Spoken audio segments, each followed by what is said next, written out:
La façon dont nous utilisons l'énergie dans nos activités professionnelles, domestiques, comme dans nos déplacements, dépend de nos systèmes de valeurs, de nos compétences et des infrastructures mises à notre disposition ou que nous acquérons. Le réel est tellement complexe que la méthode scientifique consiste à isoler partiellement les pratiques individuelles et collectives et les systèmes techniques pour mieux comprendre ce qui les lie.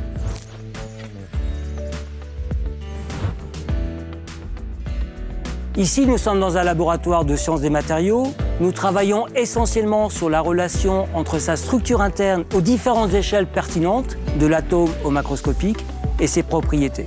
Une problématique générique en sciences des matériaux est de remplacer un matériau dit critique par un matériau plus abondant.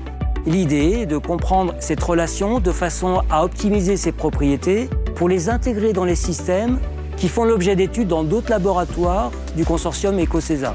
Ces systèmes étant par exemple des capteurs, des actionneurs ou des systèmes pour la production, la distribution, la consommation ou enfin le stockage d'énergie. Si la science des matériaux et des composants permet une étude partielle du réel, cette approche doit être complétée par une étude des acteurs.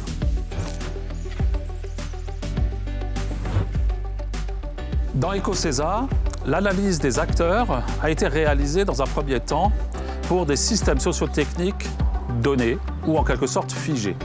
Pour ce faire, nous avons utilisé des méthodologies expérimentales où nous avons invité des participants à des études à répondre à des enquêtes ou à des questionnaires. Le contrôle en laboratoire nous permet en fin de compte d'avoir une certaine validité interne de nos résultats, au sens où nous maîtrisons l'ensemble des facteurs qui peuvent déterminer ces choix ou ces décisions.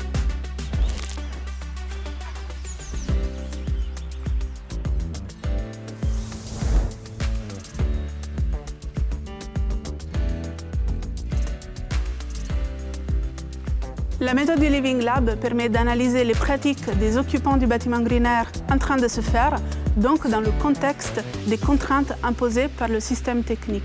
Les résultats de nos recherches montrent qu'il existe un décalage entre des usages attendus et des usages réels qui est interprété comme un dysfonctionnement par les gestionnaires de la performance énergétique et que les pratiques des occupants se construisent à la marge des contraintes du système technique et qui peuvent conduire à des modifications dans la gestion de la performance énergétique. L'espace de la mezzanine montre ce décalage entre des usages attendus et des usages réels des étudiants.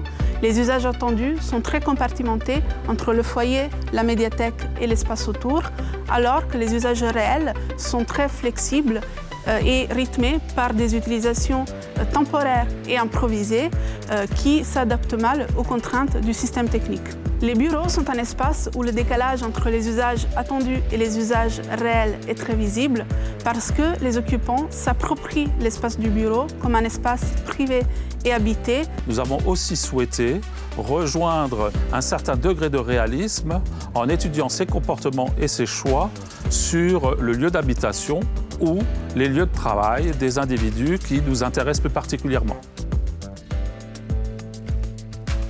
Grâce à ce parcours que nous avons réalisé ensemble, nous avons donc pu découvrir l'intérêt que représente le concept de Living Lab pour mettre en évidence, à l'interface de la complexité des systèmes techniques et de la complexité du jeu d'acteurs, un certain nombre d'observations et d'innovations. Ce dispositif dans EcoCESA a été reproduit à l'échelle de la presqu'île avec d'autres acteurs que sont les gestionnaires et les distributeurs d'énergie, les industriels, les collectifs de citoyens ou la métropole pour mettre en évidence à cette nouvelle échelle des résultats du même ordre et qui peuvent ensuite être reproduits et extrapolés, utilisés dans d'autres terrains à l'échelle nationale ou internationale.